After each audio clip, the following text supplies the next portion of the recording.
Hi, everyone, and welcome to today's LinkedIn Live session. I'm Mike Ettling. I'm the CEO at Unit4.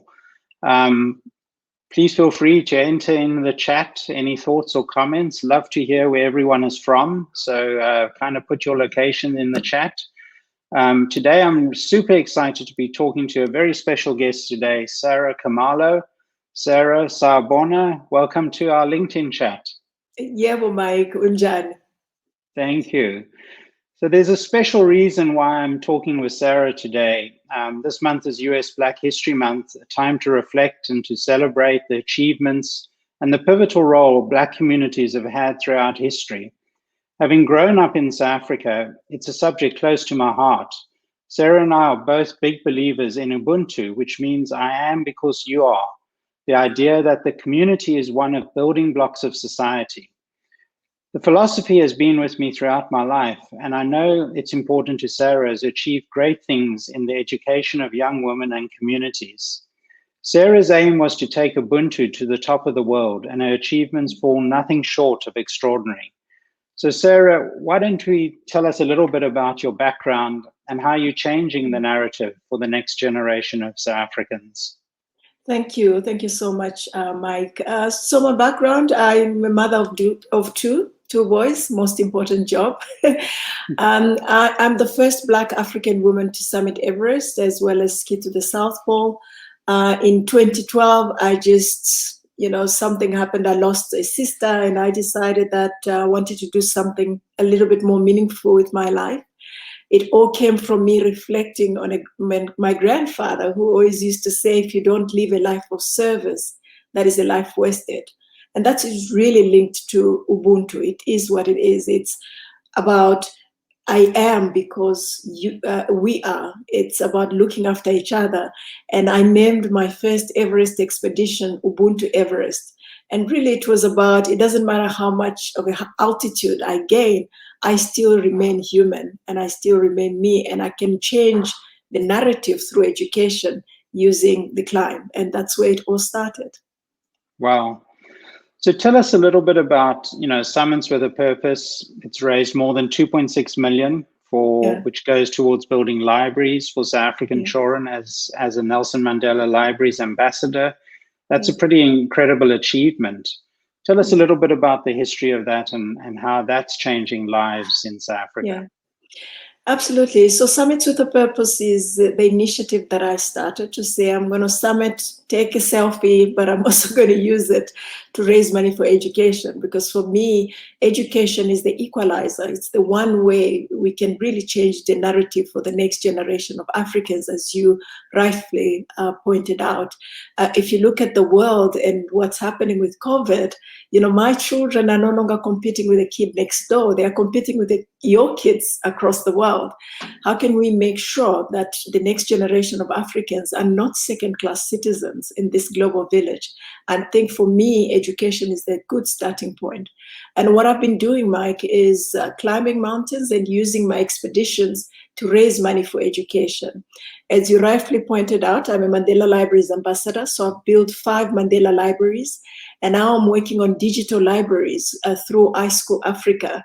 And we go to rural schools as well as schools in the townships. We've also partnered with a company called Vumatel that puts fiber in South Africa, and every time they pass through a school, they connect the school. So we make sure that we get the schools that have connectivity, and using the funds that we have raised, we put libraries, devices, train the teachers. So it's really about digital literacy as well as the tools to help them still stay connected so that no child is left behind.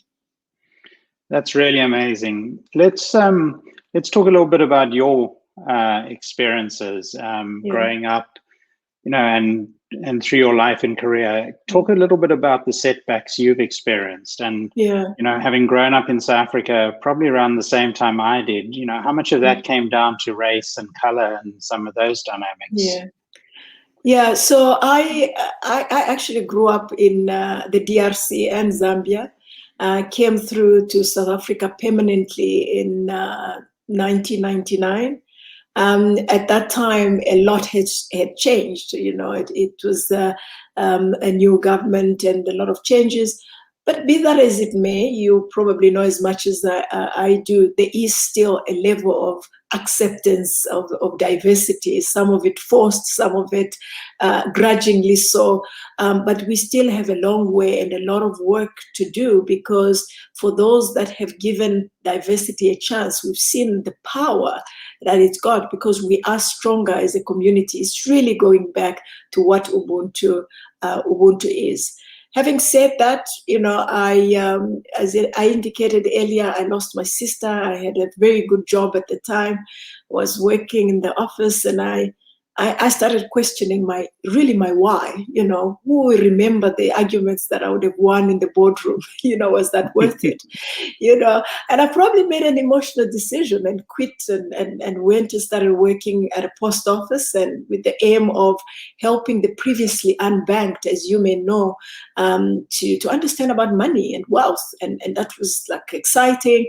And subsequent to that, I moved into an organization that was looking after, that was, supporting employees adopt charitable organizations. So we adopted a home that looks after street kids in Johannesburg, and they looked after 180 to 200 street kids.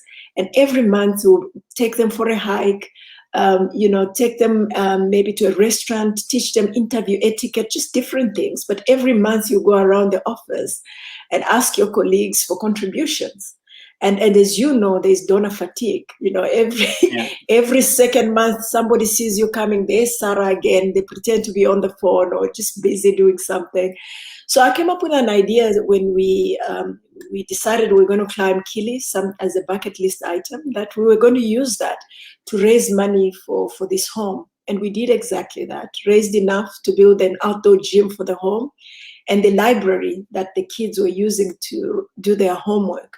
Although the summit happened on Kili, something shifted. When we were handing over, one of the kids in the home asked me to say, do you really come from the township? I mean, you know what the township is, right? And I initially laughed, Mike, because I thought, is she really, is that the joke, like do black people swim kind of joke, And she was serious. She says, no, people like us don't do things like this. And Mike, that just took me back, as a mother of two. It reminded me when I was growing up watching Wonder Woman, She-Ra, and Superman. They were flying around and nobody around me was flying around. They didn't look like me or talk like me. A sense of self-disbelief that this girl displayed bothered me, and I just made a decision that I was going to do climbs like I did because I enjoyed it, but use it to raise money towards education, because that will show her that it doesn't matter, and my children as well, what they look like, where they come from. They too can step on top of the world, and they can make a difference doing it. And that's where my journey started. And I started gymming, and I, got ready for it. Awesome. It's purely coincidence. I haven't got an exercise bike here because I want to compete with you. I'm still trying to just get up to my summit. So, Sarah, let's talk about Ubuntu. It's such a great concept. I have this belief that says if everyone in the world could practice Ubuntu, it would be a much better place. Absolutely. Tell me what it means to you, and how do you practice it in your professional life and your day-to-day life? I think it's really about empathy. If I look back, even before I realized what it was, I was raised by my grandparents. They were missionaries. My grandfather would go around preaching. My grandmother would identify who in the church needs what. We had big gardens that we all used to work in, and harvest was not just for us, it was for everybody else. And that's where they really came up with this. They would always say, especially my grandfather, you need to live a life of service. That's the only reason, you're here. That's a life worth living.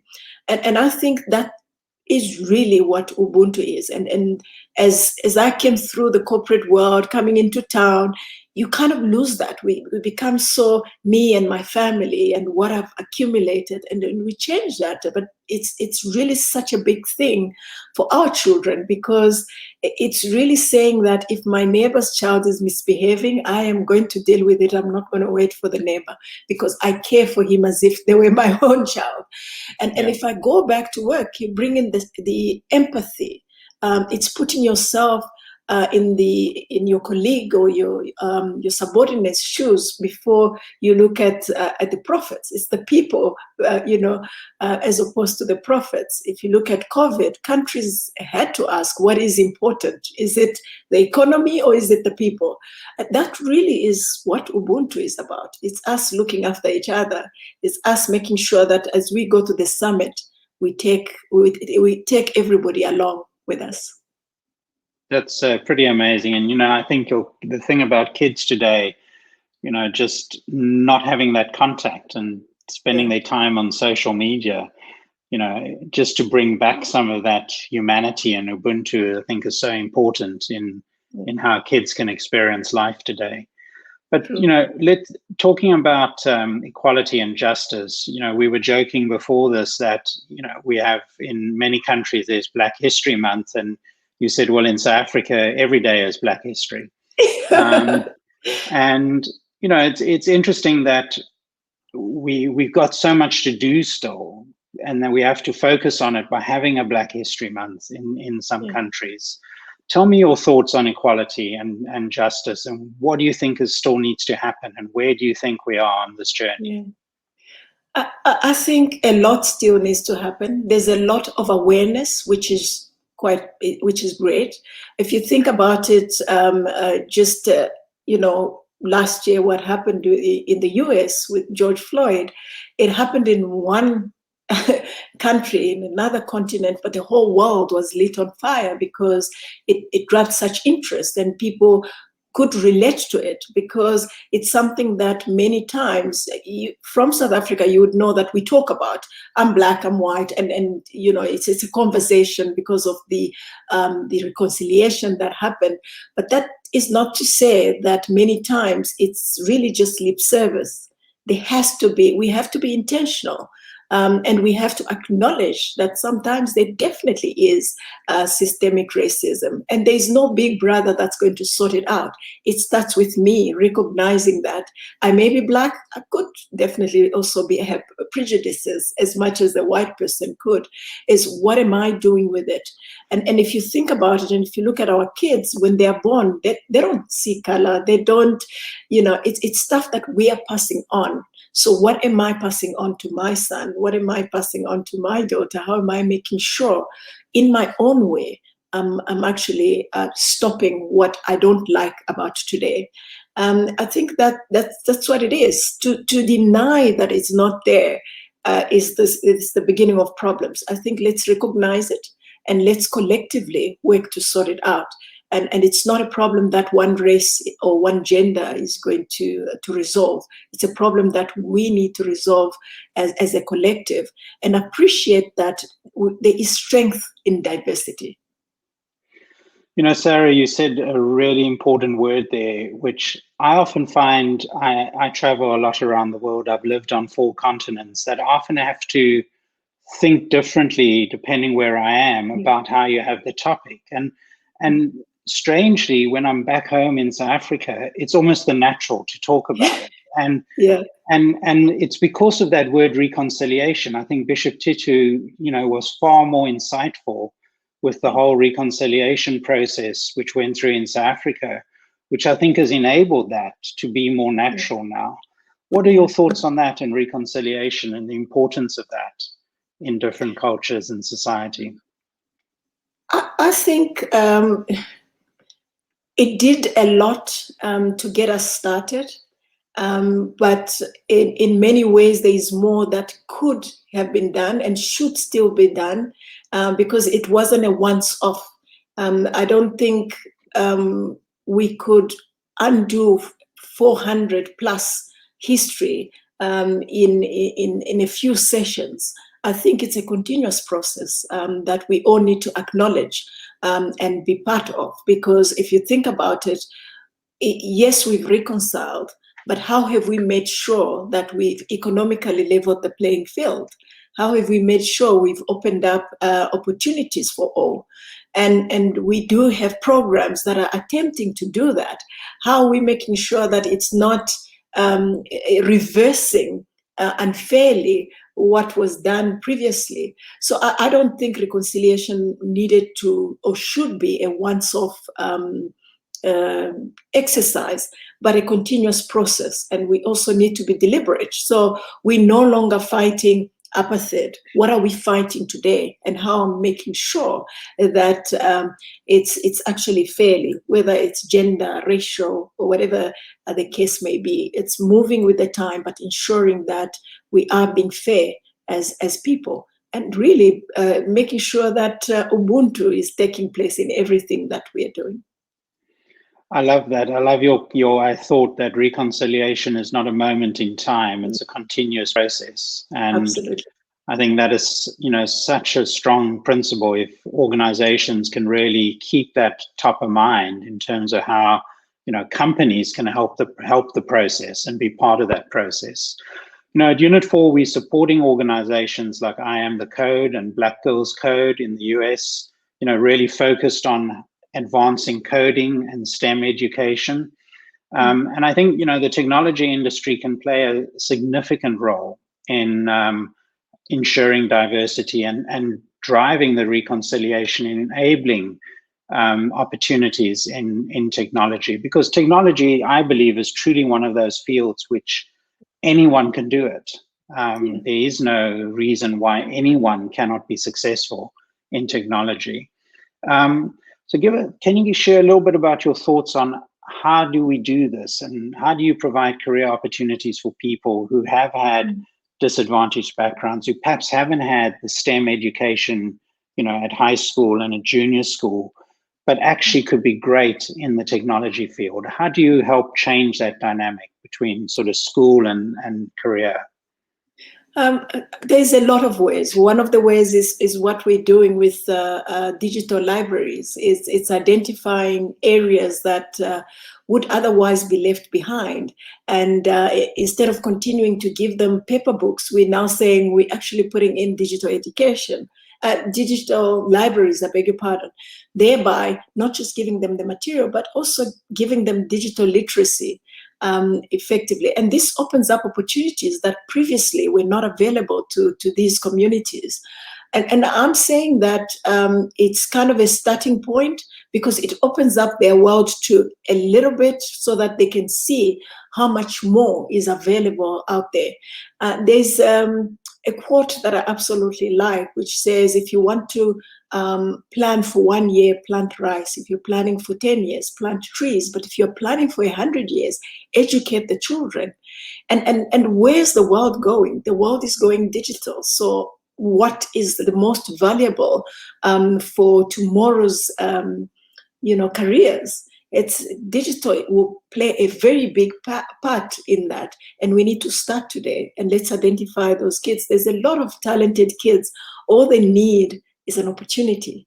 And you and I, if we can just do our little part in our own corners, we can definitely change the narrative for the next generation. We can make it better. And there's a TED talk that I did. It says our gift to the next generation. And that could be a gift that somebody out there can give to the next generation. As an accountant, will be able to do the same in that field.